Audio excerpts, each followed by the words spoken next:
In yesterday's Battletech vlog, I gave you permission as a mech commander to go out and pick up 2 to 4 warriors. We've pushed up to the channel here. I've pushed up to the channel some Tactica on warriors, fantastic attack helicopter. I want to kind of break it out even further to generic attack helicopters where you... I'm not aware. I don't think Battletech has a line. Ironwind has a line for these, but certainly there's a lot model line. But certainly there's a lot of scale models that you can incorporate, kind of Z scale that work perfectly.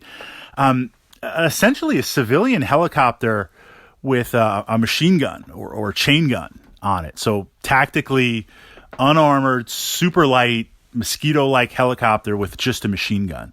Battle value. I have to get the sheet. Battle value is like 35. Battle value, it's nothing. You get hit by anything. You get hit by anything. If it's not a rotor hit, you're done. But these are so wickedly fast.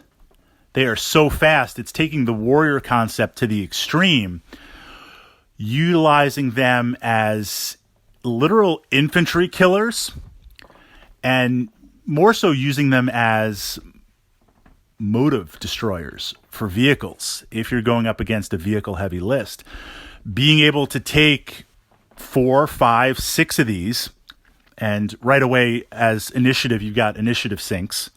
So you can move them fast. You can move them first and save, burn those initiatives. So this way your mechs and the more important tactical stuff, even if you lose initiative or outnumber your opponent, you have favorable movement.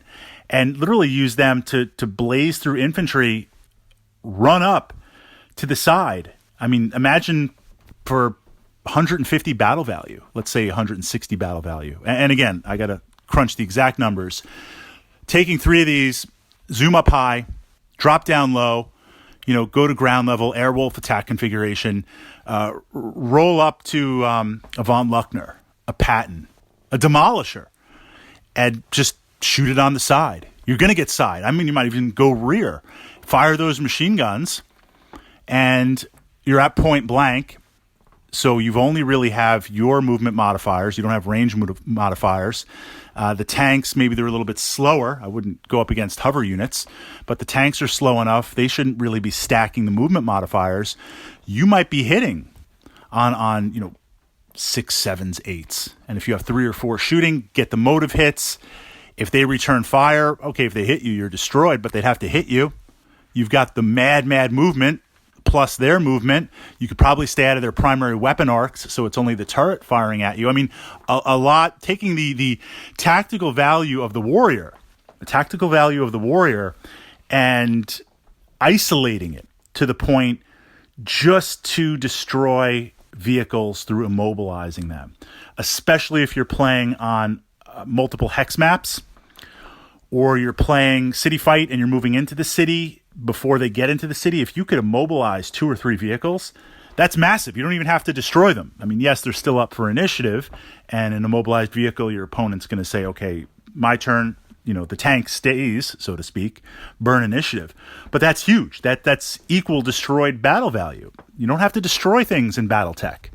You just have to immobilize it or take out its effectiveness. A mech, once it's immobilized, once its legs are blown off, it could prop itself up and fire. It's not helpless.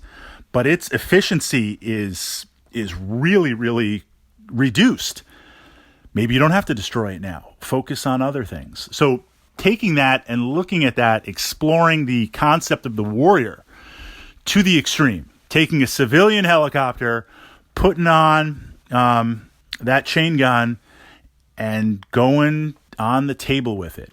Why wouldn't you do this over warriors? You could take both. You could mix and match. The advantage the warrior has is it can attack at slightly longer range, depending on the configuration, than these kind of just converted helicopters. But the warrior also has some bite to engage mechs. Getting rear armor on light mechs, getting rear armor on other mechs. It has a little bit more bite. Yeah, it's still really, really lightly armored. but for the battle value buy-in, it's still fantastic. So I wouldn't say these little Mosquito helicopters are going to replace warriors, but I could see them working with warriors. I can see them working as a sub-list. If you know your opponent, if you're playing against me and it's combined arms, here's what you know. It's going to be some assault mechs, and they're going to be my favorite toys. There's going to be tanks, even if I know, hey, look, it's open field. It's like, desert. I need my tanks. Not the best place to tactically take them. I need my tanks. And there's going to be massive amounts of infantry. The chance for glory of infantry destroying a mech and standing over, one of the classic covers in Battletech was this archer in camo, city camo, smashing through a city. And then one of the other cover arts was that same archer just lying in the street smoking. And there's some infantry around it, cheering. Like the chance visually for me to picture myself standing upon your broken mech with things smoking and just raising my fists in the air, holding your neuro helmet as a trophy. I can't resist that. I have to make that happen on the table. You bring these little Mosquito guys and you buzz all my troops down. I'm going to be real sad face, especially looking at the battle value buy-in next to nothing. Some interesting ideas.